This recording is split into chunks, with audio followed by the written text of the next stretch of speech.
Check 1. Check 2. 1, 2, 3, 4. And we are live. Your eyes slide down my throat. On your mind, there's a coat. Winter in Woodside, Queens. I know that I'm a freak, so mean. Check. I grab you by your ear till the cracks on your lips appear. I guess there is not much for you and me next year. Winter in Woodside, Queens. I know that you're a freak, so mean. Yeah. Wow, beautiful, beautiful. Juan Waters.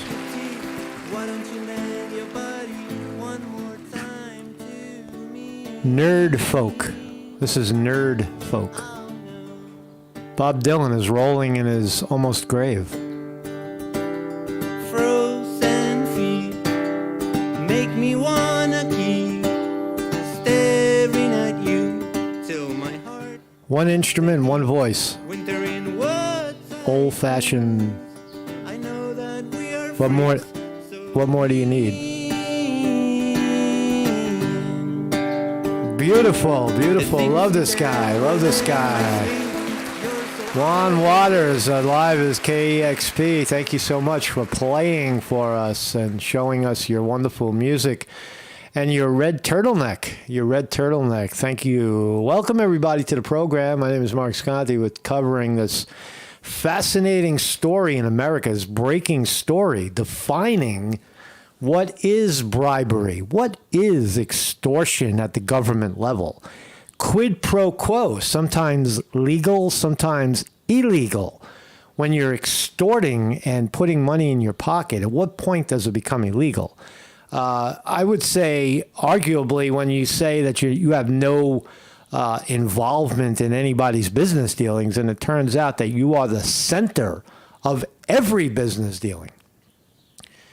We have a problem in the United States of America.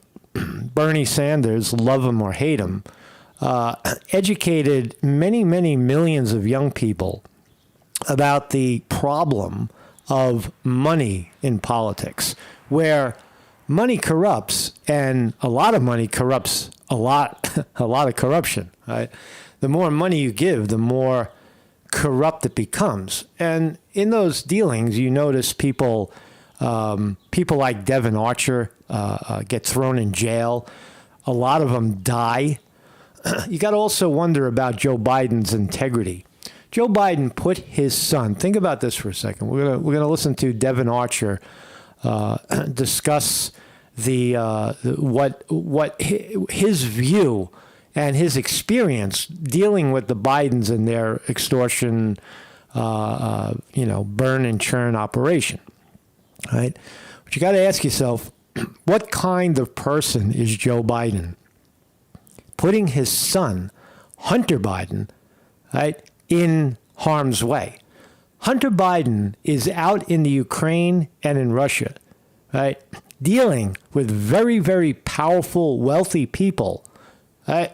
And all of the security in the world is not going to save his ass. When you're bribing foreign governments, right, like Russia and Ukraine, right, when you're involved in China, when you're involved in taking millions of dollars and delivering favors, your life is in jeopardy. Joe Biden put his son Hunter Biden's life in jeopardy. People die all the time doing that. They get killed because millions of dollars are changing hands. Just as a side note, but what we need to understand and realize completely is that our governments, the way Washington, D.C. operates, is a quid pro quo operation. Nobody in Washington has any business skill, right? The only skill they have is going out, soliciting for money, right? And and brokering influence. I know Joe Biden because I'm best friends with his son.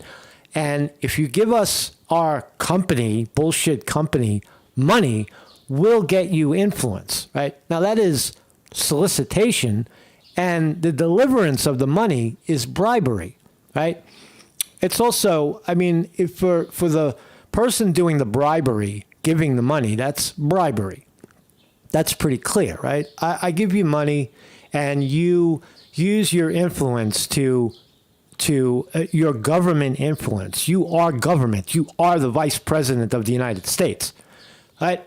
But going out and finding these people is the problem. Solicitation and ultimately extortion. If you give us the money, and if you don't give us the money, your problem is going to get worse. It's extortion, right? And it's illegal, right? Quid pro quo per se is not illegal, right? When that's just a business dealing, you give me something, I give you something back. It's like buying something in a store, right? But what these guys are doing is they're influencing, they're peddling their influence, their government positions. And that is illegal. That is bribery. That is extortion. That is, churn and burn. What was the other word I had for it? I had another word for it. Bribery and extortion. Isn't that enough? Right? Yeah, you offer me a bribe. I give you and I give you your favor. Right? It's fucked up. Right? It's fucked up. And I think that the Devon Archer interview with Tucker pretty much confirms how common it is in D.C. that this is what Washington politicians do. That's why they're so nervous. That's why they're trying to arrest Trump, because their whole livings, their whole existences are based on this operation of extortion and bribery. We go out into the world, we solicit, we extort, and then we get our bribe. Right? And if something goes wrong in that deal, we take the people who bribed us and throw them under the bus. Right? But in this case, Joe Biden already has the money. Millions of dollars have changed hands from bribers, right? People looking for the upper hand in American government. Right? That money has landed in Joe Biden's pocket. So that's the fascination here.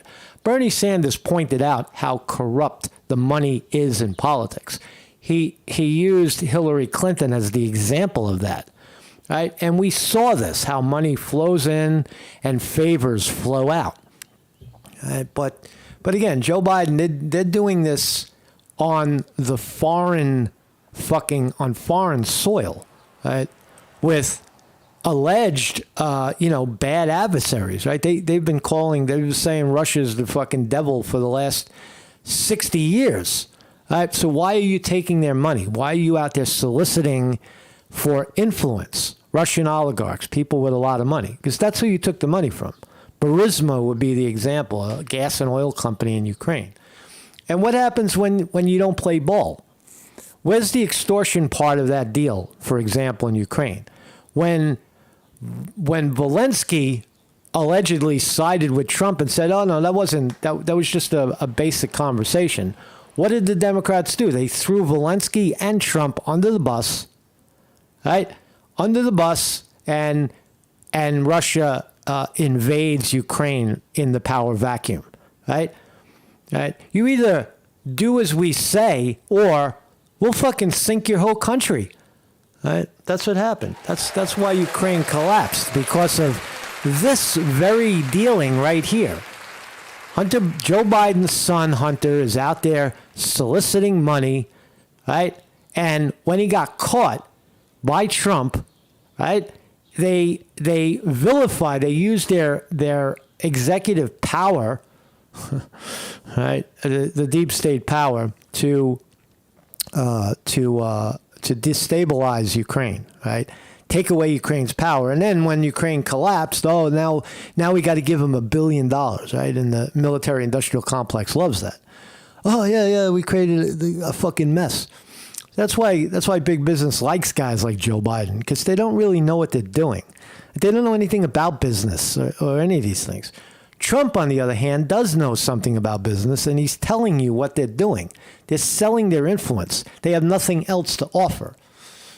So fascinating times in America. I mean, it's got to be talked about, right? I think I personally kind of feel like I see it clearly, but I could be wrong. I could, there's people, I'm sure you're watching.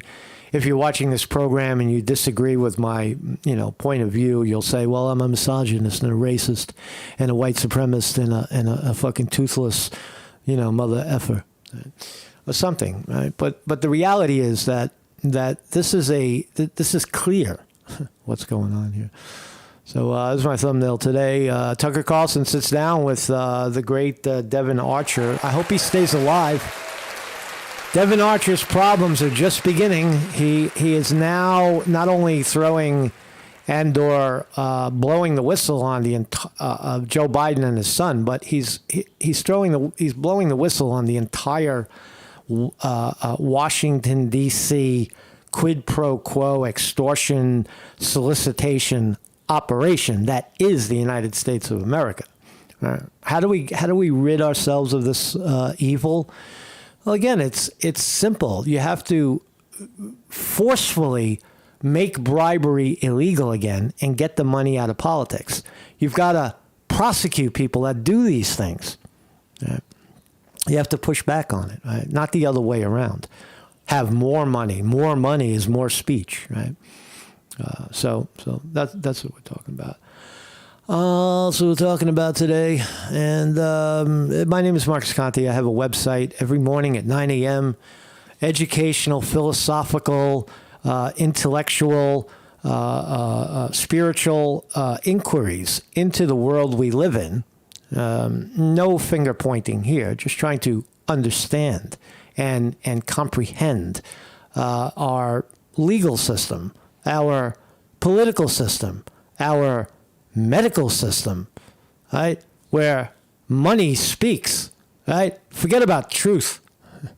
So that's what we talk about every morning in some form or another. If you miss it live, we're live right here with all these fine people. We got everybody's in the house. If you miss it, join us on Rumble, Odyssey, BitChute, Facebook, Twitter, Getter, Truth Social. You can watch the reruns anytime, anywhere on these fine platforms. Weevil Girl, Wrench in the house.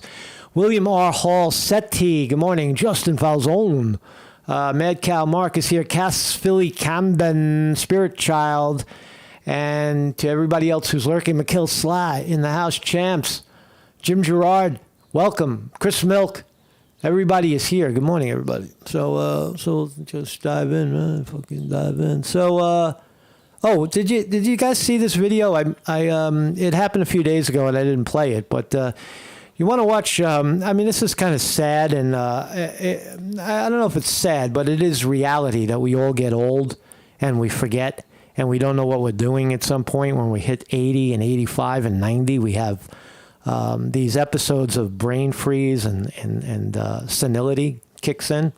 Death lurking. Right? Nobody's exempt from it. But Mitch McConnell is still in power, still a senator. And he had one of these blackouts right on the stage. Watch the blackout. Wednesday, Senate Minority Leader Mitch McConnell appeared to suddenly freeze while making remarks on Capitol Hill, and his fellow lawmakers had to walk him back to his office. We're on a path to finishing the NDAA this week. It's been good bipartisan cooperation and a string of Mitch, are you still there? Hey, Mitch. Mitch. Okay, Mitch. Anything else you want to say? Or should we just go back to your office? Wow. Do you want to say anything else to the press? Do you want to say anything else, or do you want to go back to your home? Do you want to go back to your office? Totally froze. He doesn't know where he is. And you're telling me Joe Biden, the leader of the fucking country, isn't having the same episodes? We haven't caught Joe Biden straight out, having one of these fits, but pretty damn close. Let's go back to Go ahead, John. He doesn't know where he is right now. Mitch McConnell has no idea where he is. And On Wednesday, and that's not a criminal offense. That's just, it's time to go, Mitch. It's time to pack it in, man. Don't destroy your legacy. Mitch McConnell is one of the most influential Republican House leaders, or whatever he was, majority leaders in the history of modern America, and there's no doubt about it. What Mitch McConnell says goes for many, many years. But he's losing it. It's time to pack it in, I think. Also on mentally challenged, alleged mentally challenged politicians. You remember Senator John Fetterman, the guy who had a stroke, and while he was running for Senate against the great Dr. Oz and won. Well, he's doing some good work. It looks like his brain is back. I like John Fetterman. I just think that. Is he mentally? The question was, is he mentally capable to do the Senate job? And here he is talking about marijuana legalization. Claims he's not a marijuana user at all, but is making a wonderful, very strong case for the decriminalization of marijuana. Might not even stop with all drugs. So let's listen to. John Fetterman unwinds some of the myths surrounding prohibition. Let's listen. As far as I understand, Canada has now made marijuana legal, right? Is it safe to say that it hasn't slid into anarchy? It would be safe to say that. In fact, I spend a lot of my time in British Columbia, and so I could say that it's a beautiful place, but no one predicted. So myth number one, Canada is going to collapse because they legalized marijuana. John Fetterman asks, is that true?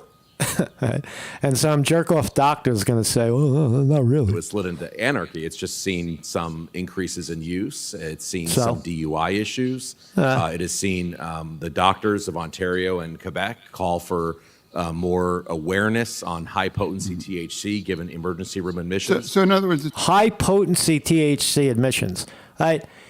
And John Fetterman's going to make the case that there's grain alcohol. Do people run to grain alcohol before they run to beer? Do people deliberately try to get the highest percentage of some drug? Not really.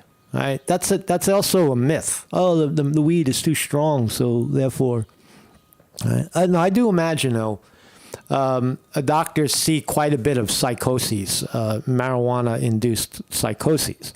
If a young kid has never smoked weed before, or even a young adult or an old adult smokes and experiences that profound shift in consciousness too much, it might scare the shit out of them and end them up in the emergency room panicking because they don't know what's going on.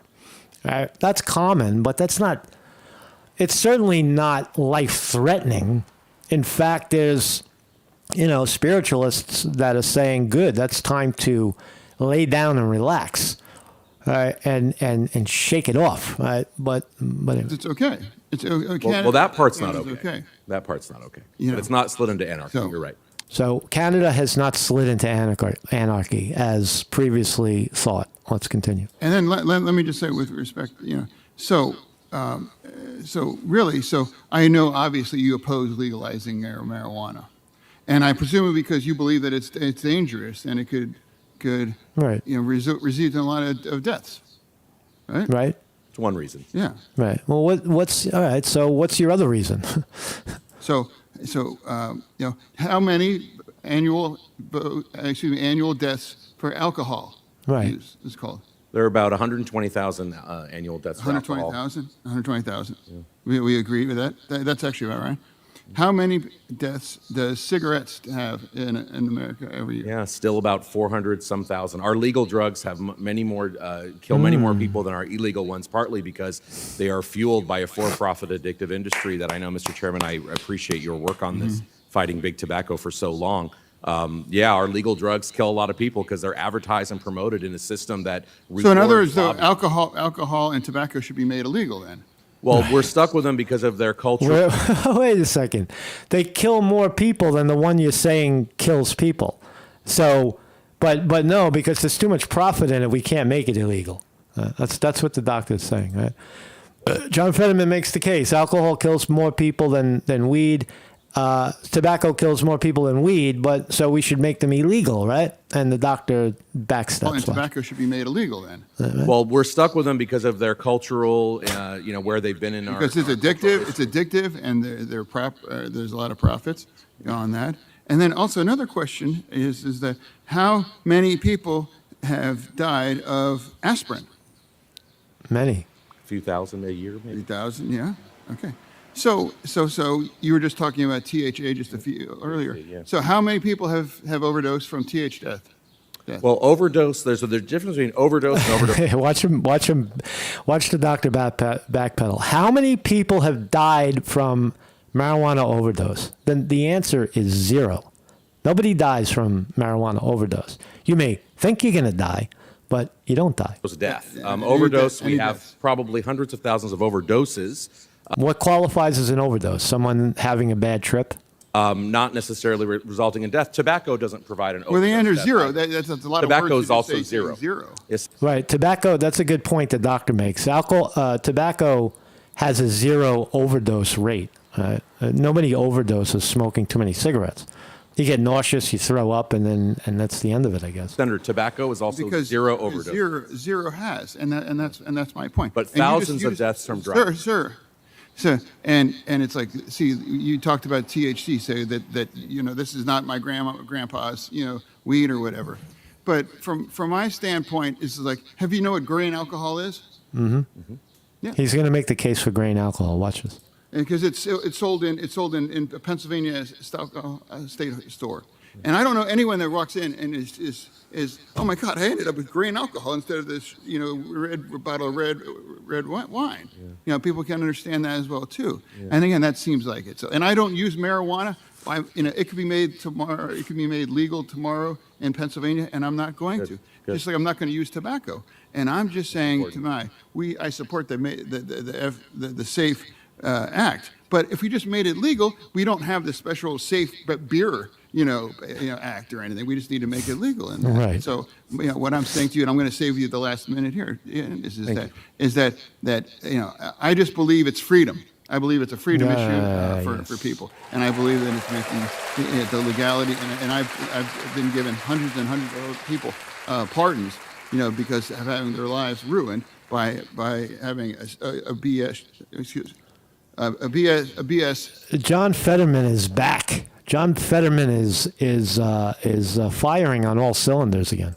Charge. And that's what I was about to be. So to you, sir. Well, thank you, Senator Fetterman. I appreciate the time. I agree with you on pardons and expungement. I agree with you on removing criminal penalties. I wish we could make a distinction between decriminalization and the commercialization and legalization. That's honestly, I'm glad to find you together. Yeah, so I love it, man. So even wrong bell. I think even the doctor agrees that decriminalization of marijuana is the way to go. So thank you, John Fetterman. Got to play it again. Joe Biden said he never had any business dealings with his son, Hunter Biden. You got to look at it.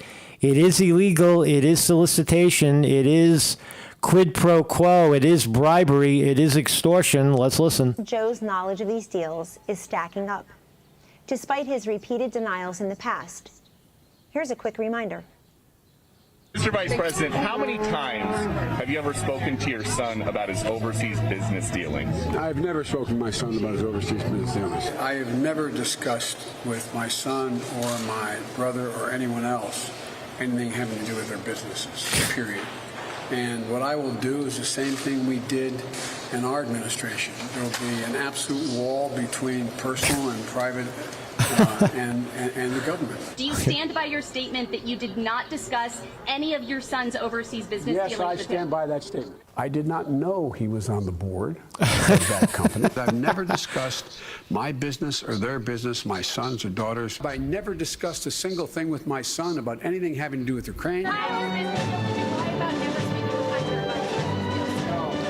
Evidence of Joe's. There you go. So, I mean, Joe Biden, it's pretty clear. Is this crimes? Did these rise to the level of crimes?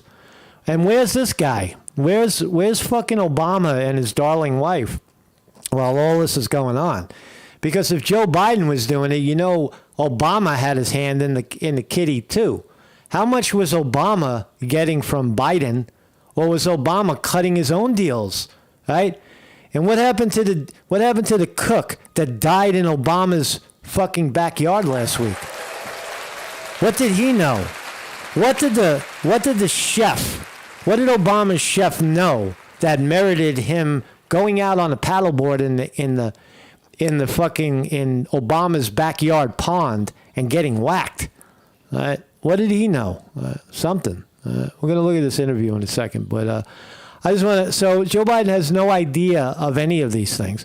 This is the law. Marcus Conte reporting, putting on his law suit. Right, I'm putting on my law suit, the suit that I talk about the law in. It's not very different than the T-shirt I talk about every day. But so YouTube lawyer Marcus Conte reporting, the law that I think is violated here, although it's not being talked about, I'll talk about it, is 2018 U.S. Code Title 18, Crimes and Criminal Procedures, right?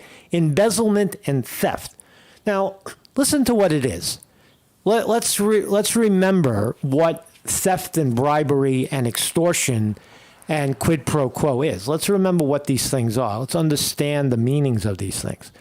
Whoever, if the circumstances described in subsection B of this section exist, being an agent of an organization or of a state, local or Indian tribal government, or any other agency, embezzles, steals.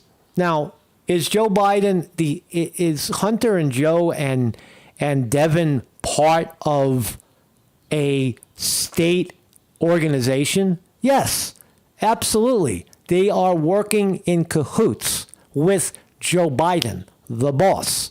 The big picture is Joe Biden, right? So that's the organization, the United States government, right?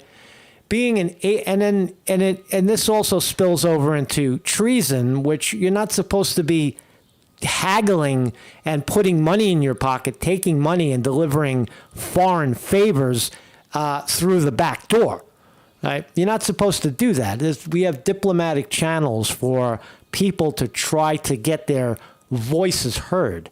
Right? You don't go around that system by soliciting them, extorting money from them, and taking that money and putting it in your own pocket. Right? So, being an agent of an organization, yes.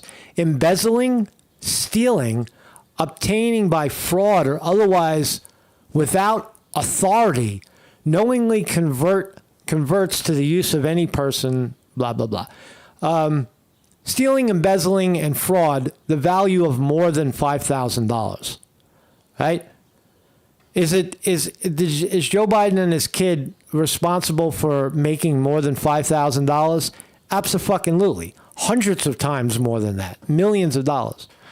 Corruptly solicits or demands for the benefit of any person or accepts or agrees to accept anything of value from any person intended to be influenced or rewarded in connection with any business, transaction, or series of transactions of such organization, government, or agency involving anything valued more than $5,000.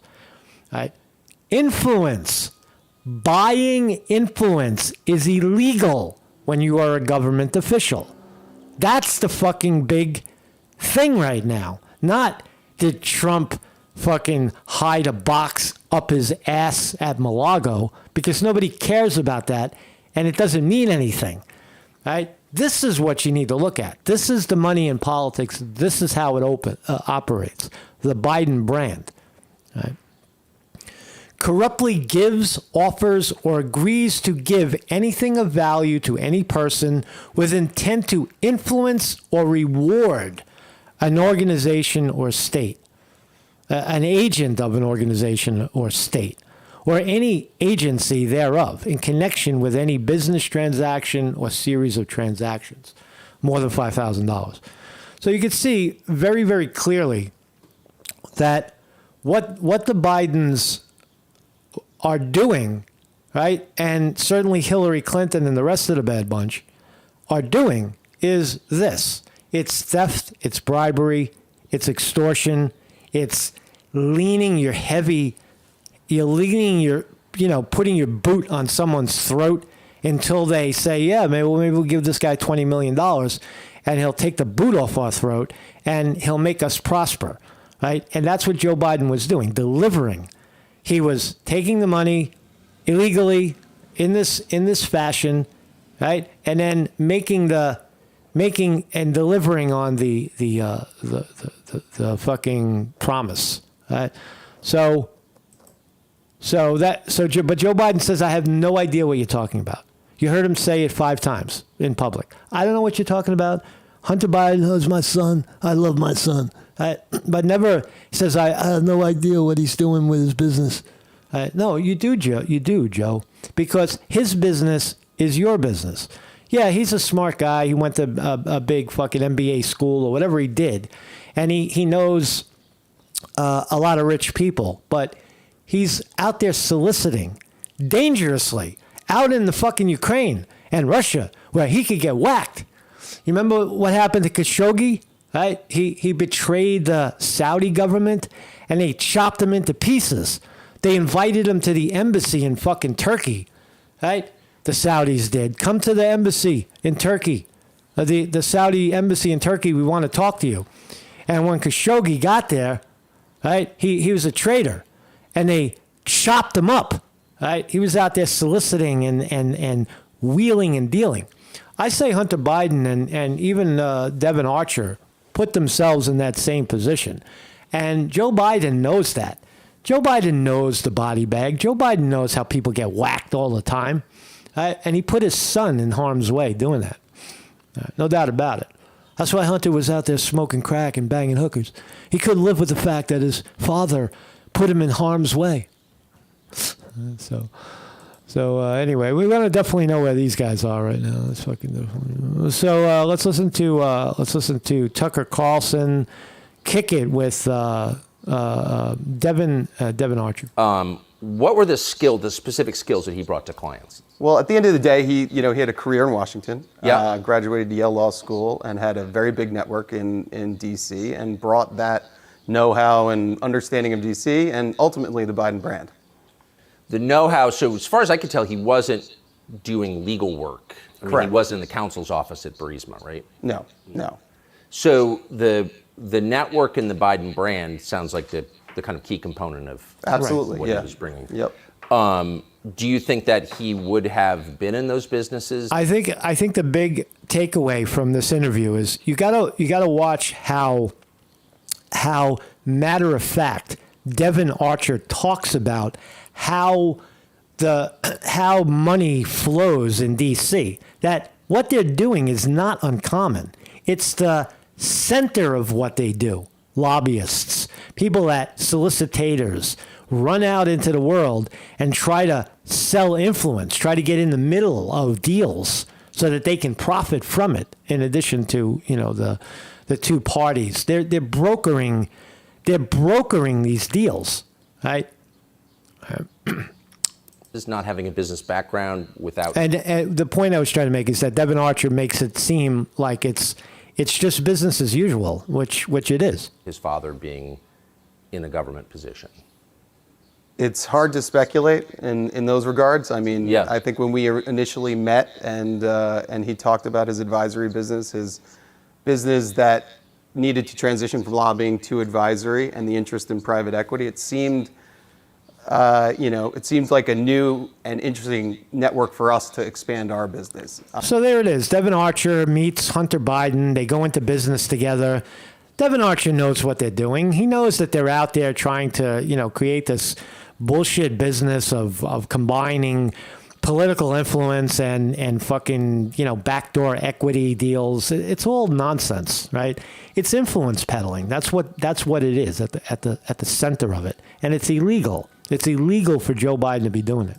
Whether he could have, been in that position, it's hard for me to speculate. Right. But obviously, the brand of Biden, adds a lot of power when your dad's the vice president. For sure. And there was a time, maybe 10 years ago, when private equity, maybe like AI now, was just one of those terms people throw out, I'm in private equity. Right. But the mechanics, having done it, coming from a business background yourself, are kind of complex. Absolutely. Absolutely. Yeah, no, it's a complex business. Takes years of training. But again, the initial idea around the business that they were going to provide, So they're creating this stupid business of, how the money is going to flow. That's essentially what it is. They're creating shell accounts. Yeah. We're going to, it's such bullshit. It's such word salad illegality that has been normalized. You got to get rid of all these people, all the lobbyists, all these crooked politicians, have term limits so that they can't go on and on and on breaking the law like this. The government insight and an additional network to raise capital and then, deal with regulatory issues that you might have at the corporate level. Right.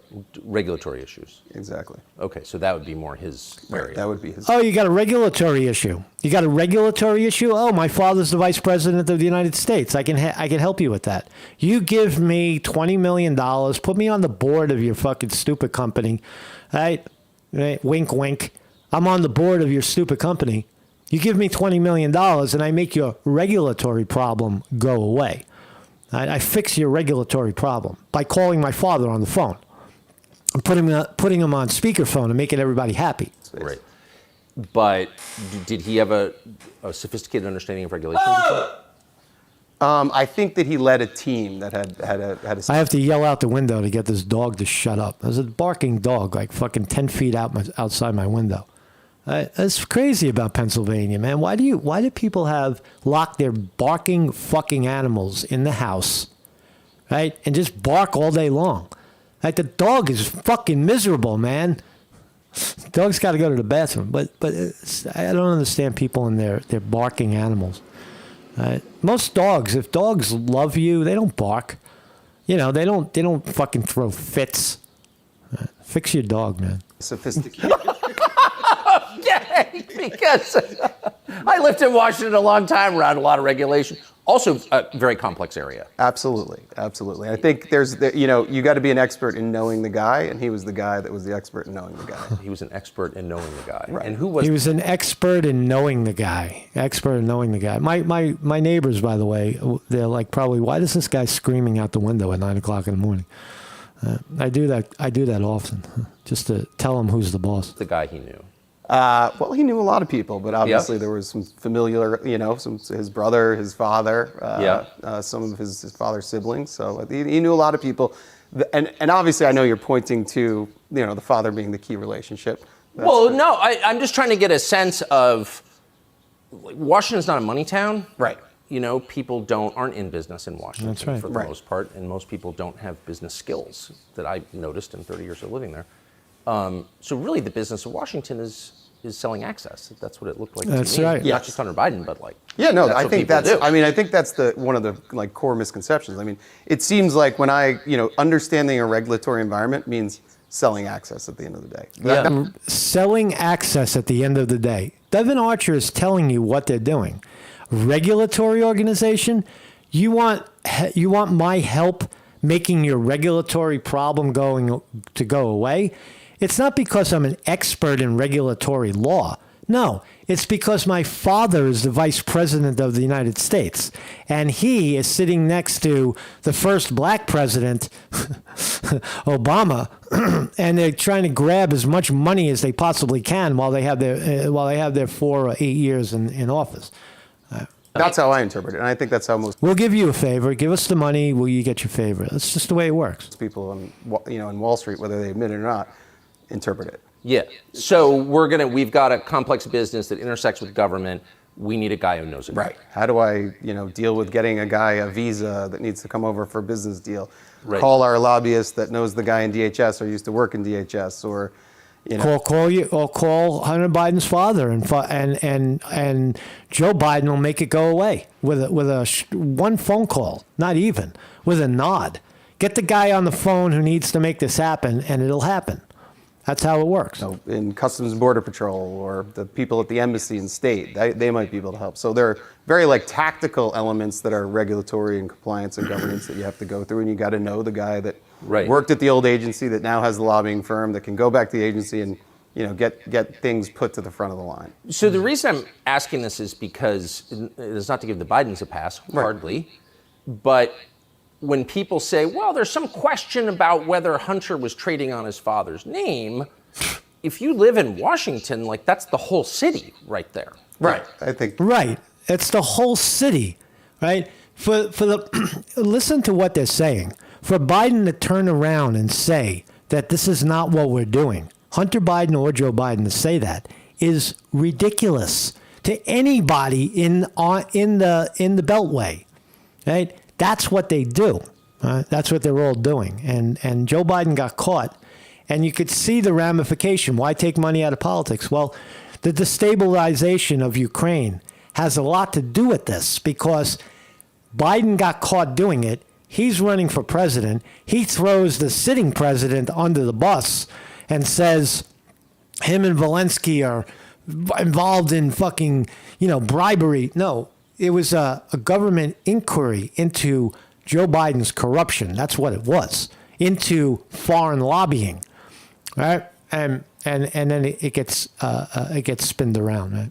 You know the answer to that. At the end of the day, right, so he had the best advantage to do that because of where he was. And, we thought that when we went into business, this was a great opportunity for us. So I get it. And you're not the only one who did that. Right. There were a lot of Hunter businesses. Biden's not the only son of a famous government official who's done this, right? At all. But I just wonder, like, when you hear people say, well, it's kind of an open question. Right. About why they hired Hunter Biden. Like, that's pretty disingenuous, no? Right. Yeah. I think at the end of it, so when you look at the whole, there are people that maybe... He's confirming the whole operation with a smile. Yes, this is what we do. This is what we do. Right? Is it illegal? Is it... No, this is what everybody does, right? Why isn't it illegal? Because the criminals are in charge. No, it's not a crime. It's only a crime if someone outside of the Beltway does it.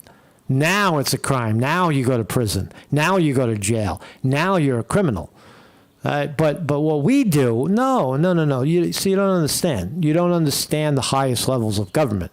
That's what they're trying to tell you. Right? It's a two-tier justice system.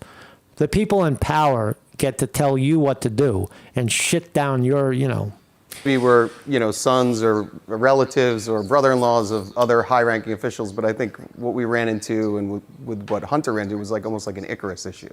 So he got it was too close to the sun. It was too good to be true, and the connections were too close and the scrutiny too much. Yes. And it ended up destroying, it left a wake of a lot of destruction in businesses over a number of years. So how many, it's been reported and you have said that there were occasions when Joe Biden would call in with clients present on a speakerphone. Right. How many times do you think that happened? Over a 10-year partnership, I would, the number I'm going with is 20. That's probably the amount that I kind of reckon. Yeah, a lot, you could say. So Joe Biden, who's very much a product of Washington, of course must have known that he was calling in to effectively a business meeting that his son was having.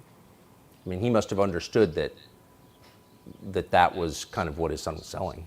Well, that's hard for me to speculate on that. But I guess my question, just to keep it to the facts, Joe Biden, then the sitting vice president, knew that there were... The fact that they're laughing it off, right? The ramification of these types of deals are devastating.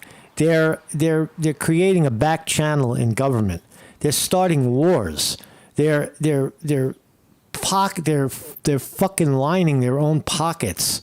Right? They're supposed to be elected officials representing the people of the United States of America, not going out there soliciting and filling their own pockets. But we laugh at it. It's like, oh, no, this is just what we do. That's what it is, right? So there's nothing you can do about it. Just keep taking more money, right? And the whole thing will blow up someday. Hunter's business associates in the room. Yeah, I think I can definitively say at particular dinners or meetings, he knew there were business associates, and or if I was there, I was a business associate too. Yeah. So I think, or if any of the other colleagues from the DC office or the New York office were there. So yeah, at times there were. From the to be completely clear on the calls, I don't know if it was an orchestrated call-in or not. It certainly was powerful, though, because if you're sitting with a foreign business person and you hear the vice president's voice, that's prize enough. I mean, that's pretty. That's what they're paying for. They're paying for that influence. The president, the vice president of the United States is on the phone. We have a regulatory problem. The son has a business that solves regulatory problems. Now we've got the vice president of the country on the phone. And what happens? Our regulatory problem goes away, right? And $20 million passes into Joe Biden's pocket. That's the way it works, right? It's clearly bribery. It's clearly influence peddling. But does it raise to the level of extortion? I think it does, because if you don't hire Biden's son, right, your problems get worse, right? They get worse, right? And so you hire him, and he tells you, yeah, you hire me and your problem will go away. You don't hire me and you're going to have the same old problem, or worse, right? Look at Devon Archer facing a year in prison, right? He didn't play ball, and what happens? Your problem got worse. Impactful stuff for anyone. It's been reported, and I know that it is true, that Hunter and his brother were very close to their dad. Absolutely. Which I think is great. Yep. I've got a lot of kids. I'm very close to them, talk to them every day. Yeah. Never called them on speaker during a business meeting. That's weird. Yeah. You've got a lot of kids. You're close to them. Do you call them on speaker during business meetings? Do I call? I mean, what is that? A grown man calling his dad on? Right now, this laughter kind of offends me. Like they're laughing it off. Like Tucker Carlson is not.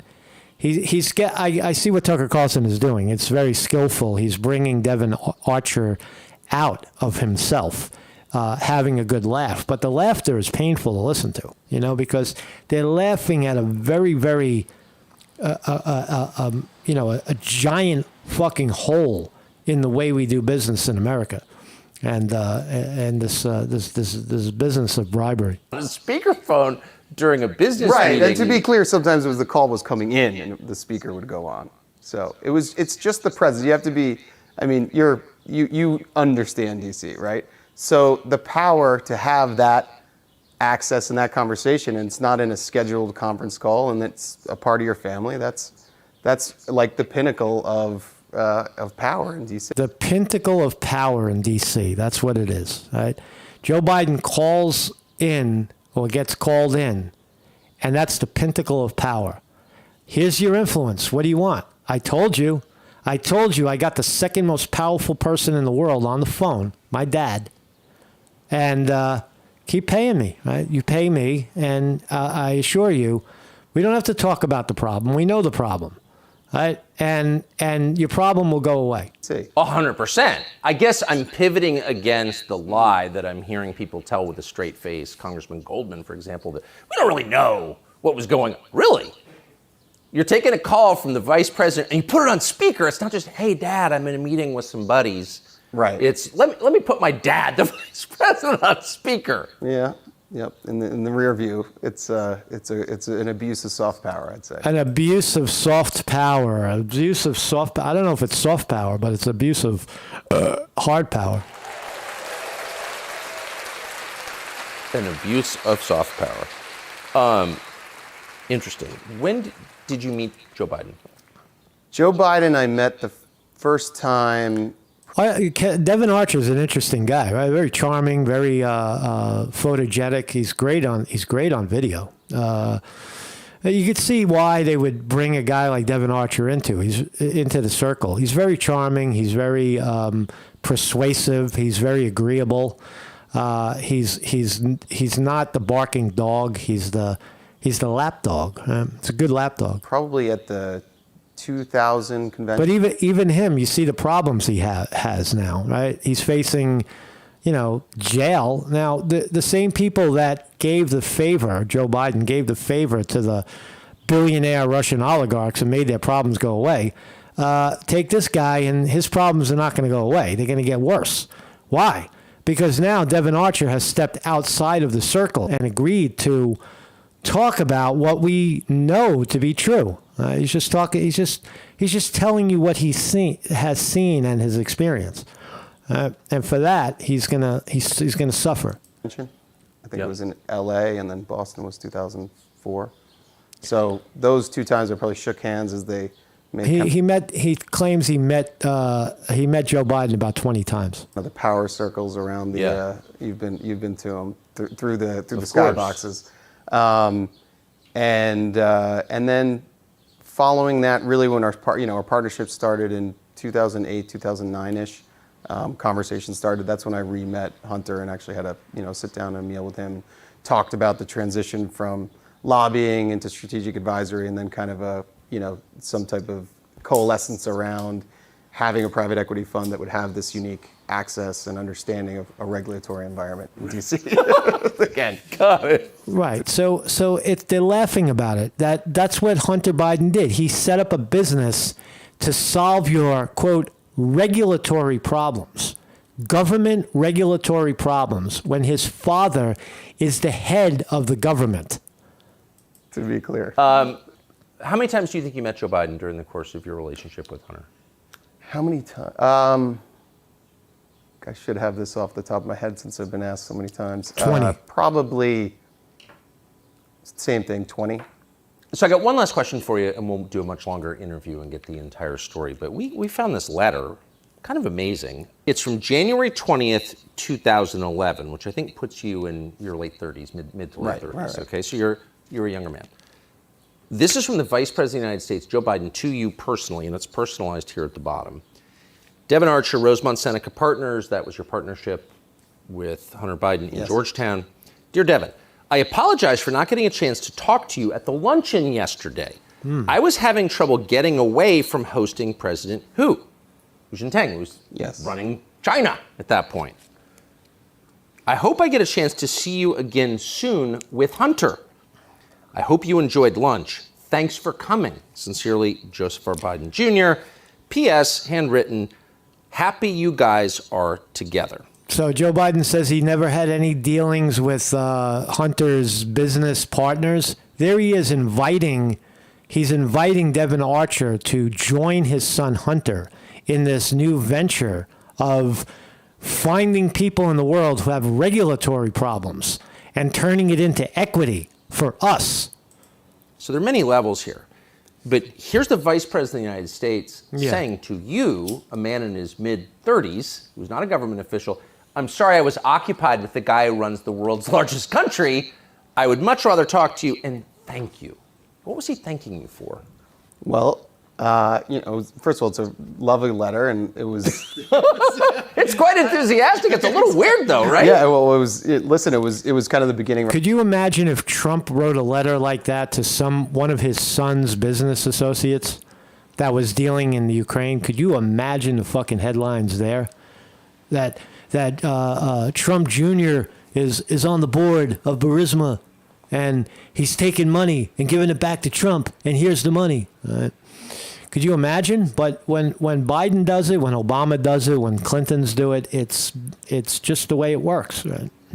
Our partnership, and he was thanking me and thanking Hunter, I think, at the end of the day for bringing this idea of this government regulatory strategic advisory business into the private equity world. And I think he was excited about the prospects for government regulatory and private equity. You see how they mix the two together? Business and government are the same. We're creating a shell company that puts those together. You have a regulatory problem, and we have an equity problem, meaning we don't have enough money in our pockets. So you give us the equity, and we give you the regulatory solution. Right? Could it be more clear? For Hunter, it's illegal, and he was just thanking me. I think it was a nice gesture.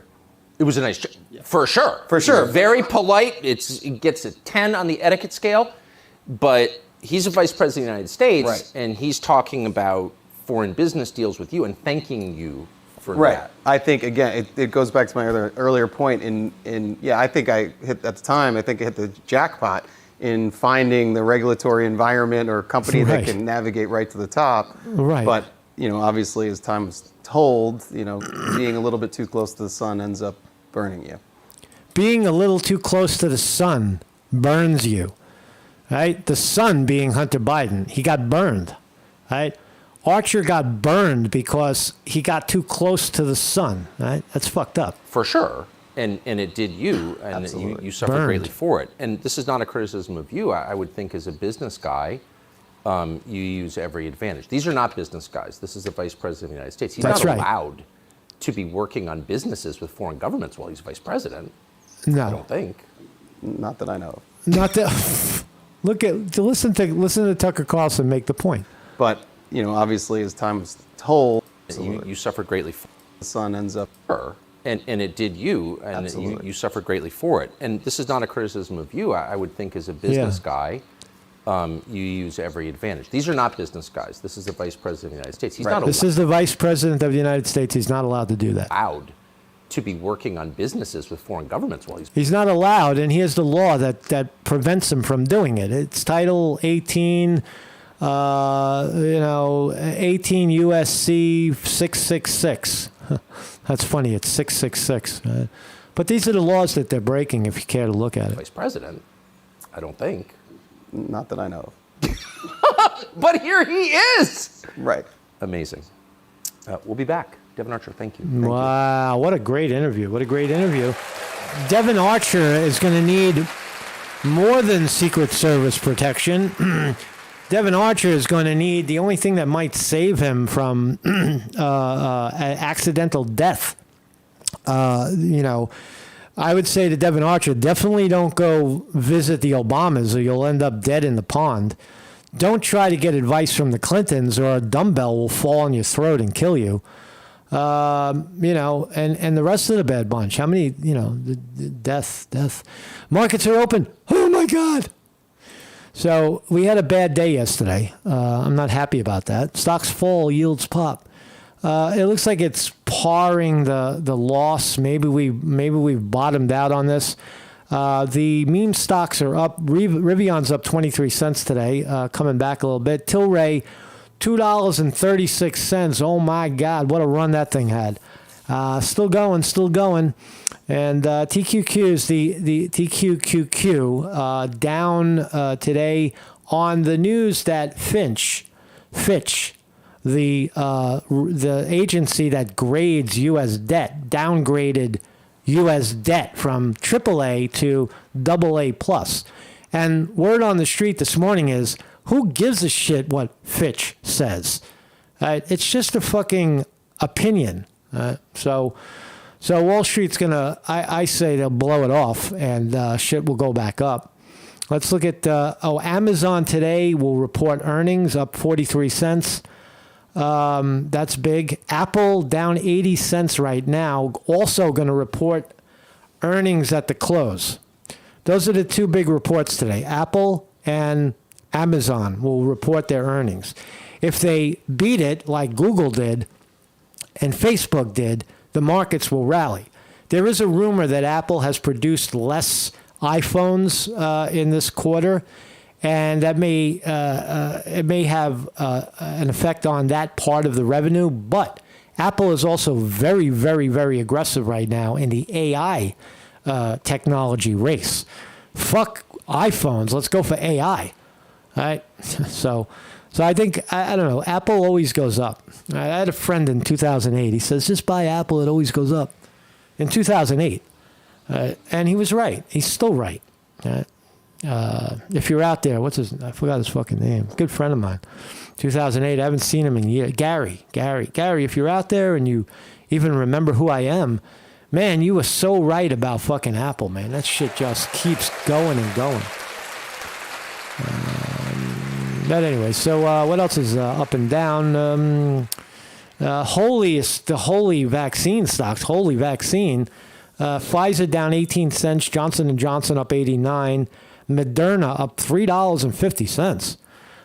Go. What about the war stocks? We getting a war? Do we got a war today? Lockheed Martin down 26 cents. Raytheon down 32 cents. Boeing up $1.35. So mixed right now, we are mixed. We have a mixed open. I'll say it down. It looks like it wants to come back. Let's look at the NASDAQ chart. It's bouncing off of a bottom. It needs to bottom out and go up already. Like go back up. Excuse me. So NASDAQ, it looks like it's coming back a little bit, and you can see this vicious rip down on the downgrade. We were all the way up here, and now we're down here. Go back up, man. I would say NASDAQ again. My prediction on NASDAQ is hypothetically, theoretically, 16. At this rate, probably 16,000 by the end of the year. It's not going to happen soon. Let's look at the 4-hour chart. You'll see what I mean. So here's the 4-hour chart. Right, every 4 hours it goes up. So if you put the line all the way out September, October, you're all the way out here. Is it going to go down? No, it's going up. You could see the trajectory of the NASDAQ going up. Are we going to hit 16,000? Yeah, because that's where it was. Look at the daily. All right. You see where we were on the daily? We were all the way up here at 16. Is it going to return to that? Hell fucking yeah. It's not just going to return. It's going to blow through it, right? And in 2 years, 3 years, you go to 1920. It goes all the way up. That's the way the markets work. If you want to go even smaller, you can look at the weekly. It's a weekly chart. Right? This is all the way back to the bottom of the pre-pandemic, and then the collapse, and then the overstimulation of the economy for 2 years went straight up. Now we bottomed out, and where are we going again? We're going back up. Right? It goes back up. It's the next boom and bust cycle. Does it show any signs of coming down? One day bad? No, not at all. So it looks like that's the NASDAQ. You see how it's going up? Is 16,000 unrealistic? No, it's normal when you look at historical values. And when it breaks the top, it explodes up because there's no resistance. So I'm still extremely bullish on this very, very, corrupt system that we have, grabbing the money. Wall Street seems to think that there's no problem here in government. So thank you all for joining me. Mark Sconti reporting. Thank you, everybody, for being here. Cheeseburgers here, Ray, Ron Frey, David Brown, and everybody else. I'm exhausted, and we're over an hour. Marcus Conte reporting. Go back to this. I'll listen to this guy all day long. I'll listen to him again. I really like this guy's music. Your eyes slide down my throat. On your mind, there's a coat. Winter in Woodside, Queens. I know that I'm a freak, so mean. Yeah. I grab you by your ear till the cracks on your lips appear. I guess there is not much for you and me next year. Winter in Woodside, Queens. I know that you're a freak, so mean. The things you dangle in my sleep. You're so ugly with good teeth. Why don't you lend your body one more time?